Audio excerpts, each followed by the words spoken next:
देग्लायहाय चिरां जिल्लायाव बेसेबांनाखि picnic spot खुलिदों बे आइफवालि पिकनिक स्पटआ साबसिन आरो बेनिफ्राय हायेन बे लैफोर नाय मेथाइ हान्थु नाय मेथाइ खनग्राया बेखौ जों मोननो हाबाय बिथांखौ जों मोननो हाबाय जोबोद गोजोनदों आरो बिनि उनाव जाहैबाय जोंनिया 4 नम्बराव प्रेक्टिकेल खुलुमबाय रायजोफोर दायो आङो दङ जाहैबाय थुक्राझार बाजारनि एसे साहाजों ओमफ्राय ओरैहाय उनाव नुबाय थानाया माने स्कुल बियो हाइ स्कुलमोन नामाथाय आंबो मोजां नायस्लामाखिसै ओमफ्राय दिनैहाय आङो नोंथांमोननो आइफवालि पिकनिक स्पटखौहाय मोजाङैहाय लामाखौ बोरै थांनांगौ थांनाङा बिनिफ्राय लानानै दिन्थिफिननाय जागोन नोंथांमोना नायलांबाय थादो बबे लामाजों हाबनांगौ नैबे एसे खोलाजों थानाया थुक्राझार बाजार नोंथांमोना ओरैहाय बङाइगाव बिजनीनिफ्राय ओरैनिफ्राय फैयोब्ला बेंटल गेटजों हाबनानै सिदा साहा दावखोनांगौ आरो ओरै काजलगाव क'क्राझार बिदिनो बेबायदिनो मानसिफ्रा ओरैहाय डाइरेक्ट काजलगावजों साहा मोखां फिस र'जों फैबाय था ओमफ्राय ओरैहाय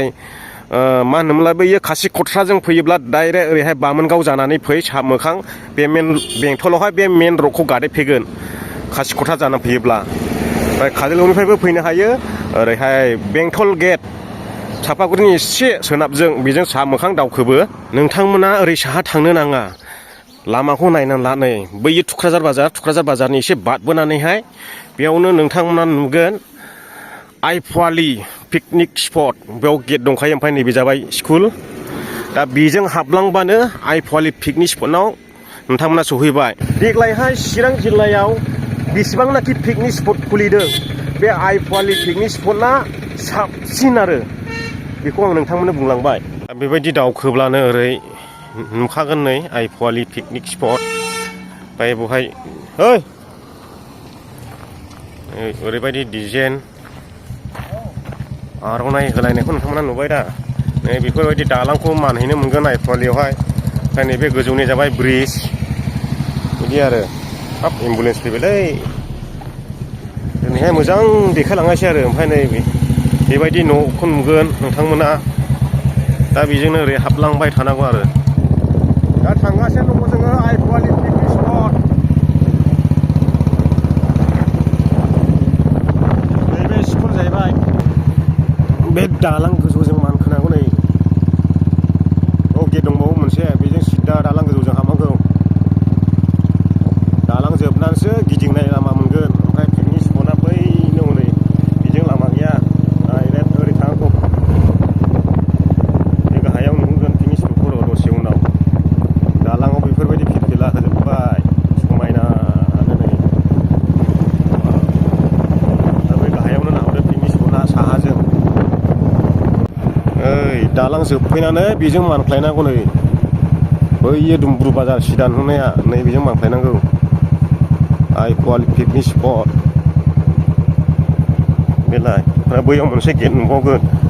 दा आइफवालि पिकनिक स्पटआवहाय सिङाव हाबफैबाय आङो ओमफ्राय नैबेखौहाय मोजाङै दिनैहाय साजायजोब्बाय नालाय नोंथांमोननो खनसे दिन्थिफिननि ओरैनिफ्राय खेबला सान उल्था जासै सोनाबहा जाबाय नालाय ओमफ्राय हरैनिफ्राय खेबबोनायसै आङो एबार दा बेखौ ओरैबायदि मोजां साजायबाय नै दा प्रग्रामबो जानो स्टेज बानायगासिनो दं माब्ला जागोन दा आं कमिटिनि मानसिनाव सोंनानै देखायगोन दा बे आरो थुरिनि न' नायदो दिनैहाय मोजां साफा देखायफिनबाय नोंथांमोनहाय ओरैबायदि स्टेन्डार्ड नुयोना ओमफ्राय नोंहा आइफवालि पिकनिक स्पट बायदि मोजां गैया देग्लाय चिरां जिल्लानि सिङावहाय बेसेबांनाखि पिकनिक स्पट दं आइफवालिजों हाया आरो ओमफ्राय बेयो जाहैबाय बैग्रिबारि पिकनिक जाग्रा ओरैहाय बैनिफ्रायनो सारुफालि बेजों ओमफ्राय प्रग्रामा बैयाव जागोन स्टेज बानायगासिनो थाम्बु बानायगासिनो ओमफ्राय बेनो आरो हरैबो थुरिनि न' बानायबाय हरै फायखाना मोनसे दा ओरैबायदि मोजां बानायदों देग्लाय रायजोफोर फैदो बयबो बेरायफैदो लामाखौ नोंथांमोन दिनैहाय मोजां खोन्थाबाय आङो बबेजों फैनांगौ हरै बारनाया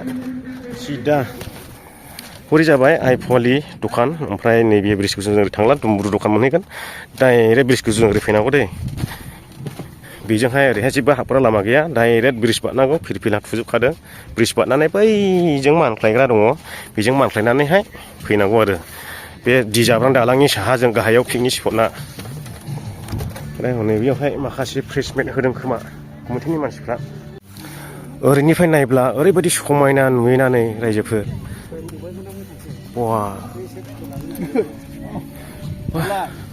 औ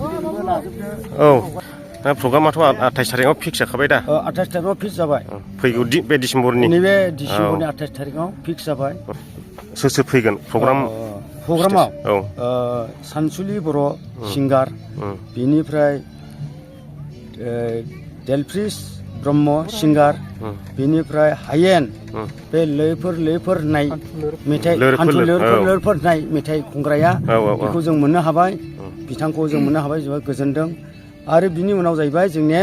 4 नम्बराव प्रेक्टिकेल सिंगार एन्ड कमेडि बिथांमोनखौथ' बयबो मिथिखायो बेखौ बयबो बुंनाङा आरो बिनि उनाव जाहैबाय बबिता ब्रह्म ग्रुप डान्स आरो बिसोरजों गोबां लोगोफोर दंजोबावो आरो लकेलिटि मोसानाय मानाय बेफोरखौ जोङो होगोन प्रग्रामनि टाइमखौ खयथानिफ्राय लानाय जादों प्रग्रामनि टाइमा 7थानिफ्रायनो सुरु जागोन बेलासिनि 7था बेलासिनि 7था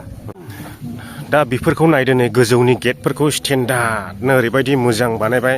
दाखालि खनसे फैबाथ' एकदम एखौ कालार फुनगासिनो दङमोन मोजां खेबनो मोनाखैमोन